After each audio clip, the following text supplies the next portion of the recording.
Hi, my name is Gerald Holland, and I'm a realtor with Oak & Key Real Estate here in London, Ontario.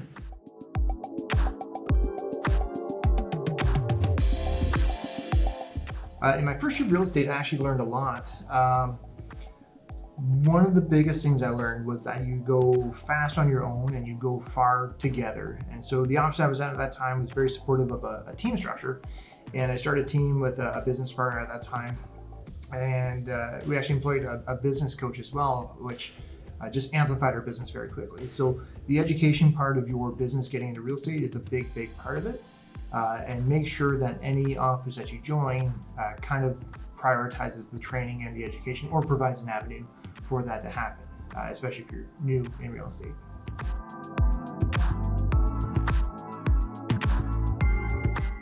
With regards to real estate horror stories, so when I got into real estate, which is about, it'll be 10 years this year, 10 years ago, it was just before we started using e-signatures.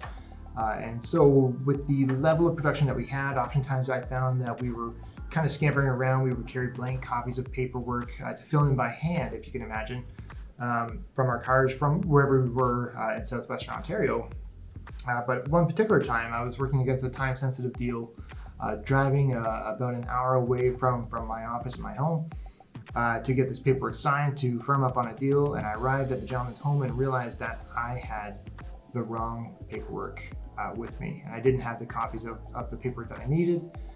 So I actually had to drive all the way back to the office, grab the paperwork, and drive all the way back again. All told, it was about a 4.5 hour evening just to get some signatures to get a deal firmed up. But in the end, it was worth it. The client was happy, and I was happy, of course, to get that deal done as well. So everybody won.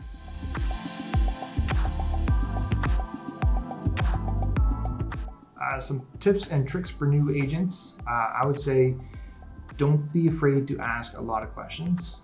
One of the things I've always told team members of my own is that if you have that question, there will inevitably be blind spots for any kind of team leader or leadership within your office or within your team or within other agents' businesses as well. So if you have that question, there's a very good chance that other people have that question as well. And so you actually owe it to yourself, and you owe it to your company and your business and your team to ask that question, to bring the level of education for everybody in your circle up.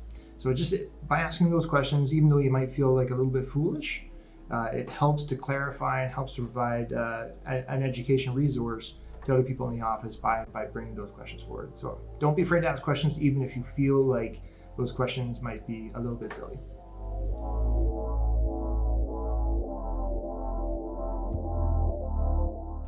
All right, so a great joke.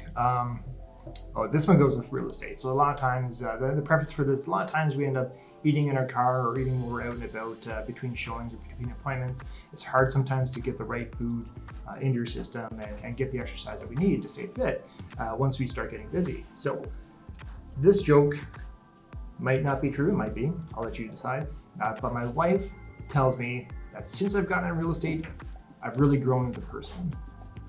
Her exact words are, "You've gotten fat," but I believe that's open to interpretation.